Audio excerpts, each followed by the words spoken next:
Hello everyone! In today's video ay mag-harvest tayo ng kamatis sa aming mini backyard garden.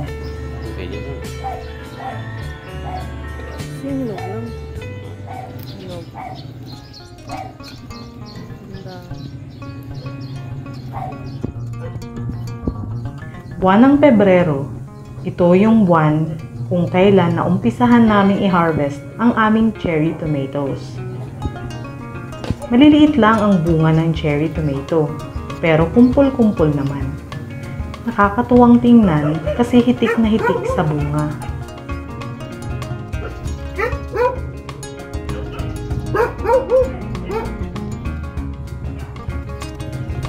Habang pumipitas, may panibagong bulaklak na soon ay magiging bunga rin. Kaya sagana kami sa kamatis. Tumagal din ng halos 4 months na nakakapamitas kami bago tuluyang nalanta ang puno.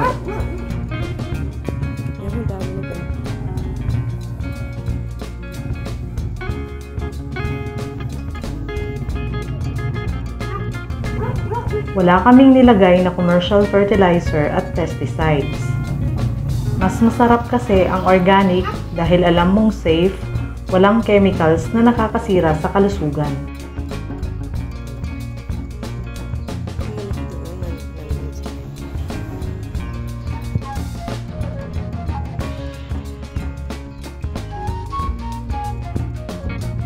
Paminsan-minsan, nanginginain ang mga ibon at paniki dito. Pero, hinahayaan lang namin sila. Katulong namin sila sa pag-control ng population ng mga uod at insekto sa aming garden. We provide them food and in return, tinutulungan naman nila kami para ma-manage ang mga peste sa garden. Diba ang ganda ng relationship? Mutually benefited, kaya mas masaya.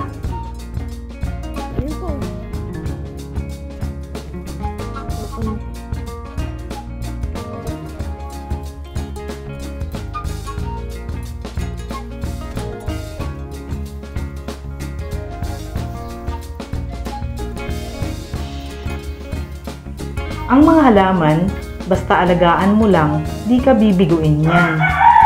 Bibigyan ka ng bunga ng iyong pinaghirapan. Nag-uumapaw na blessing na pwede mong ibahagi sa iba.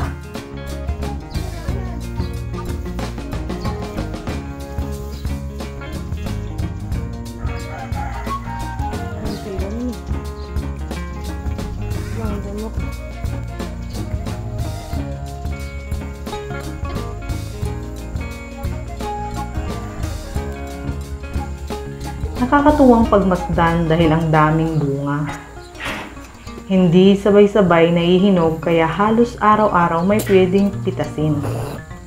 Sana nga lang isang perennial plant ang kamatis para kapag naitanim mo na at namunga, harvest ka na lang ng harvest.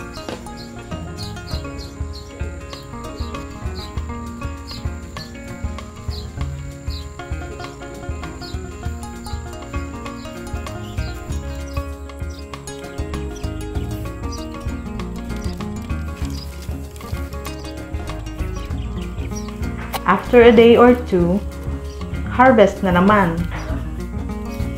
Ano ang ginagawa namin sa mga napipitas naming kamatis?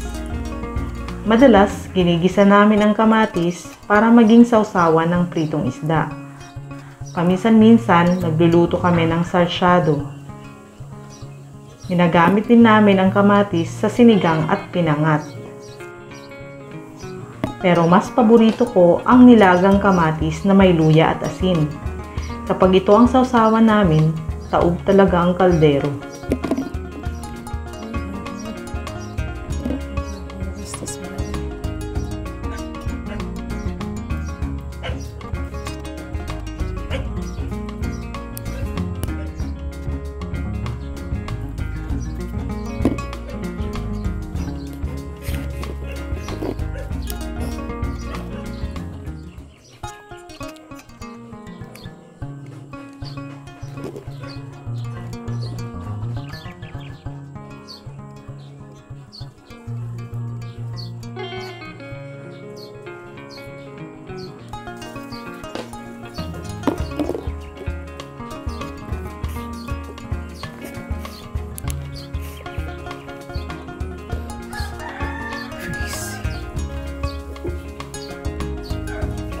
hindi naman kami masyadong nag-effort sa pag-aalaga ng kamatis namin.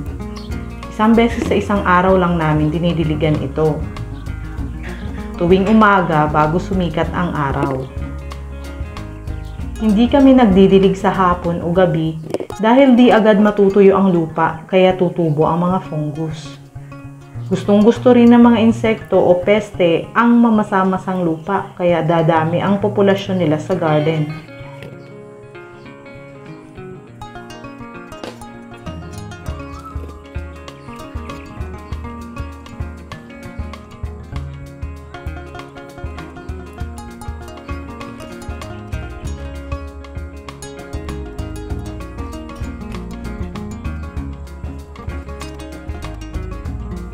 Dalawang beses sa isang buwan ko lang nilalagyan ng compost ang mga puno ng kamatis.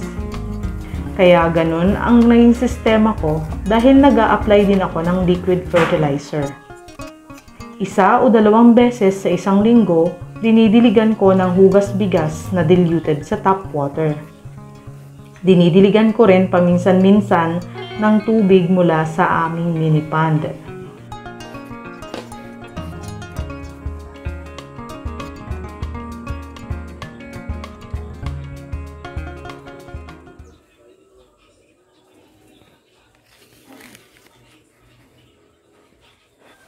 Maganda ang sistema ng integrated organic farming dahil nagiging paraan ito para ma-practice ang zero waste management.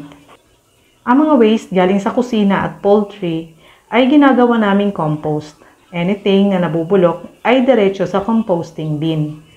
Kahit mga tuyong dahon mula sa mga puno namin ay doon nilalagay. After 2 months, pwede nang i-harvest ang compost mula sa composting bin. Pero hindi ito direktang nilalagay sa halaman dahil mainit ito. Hahayaan muna itong nakayangyang at diligan o paulanan.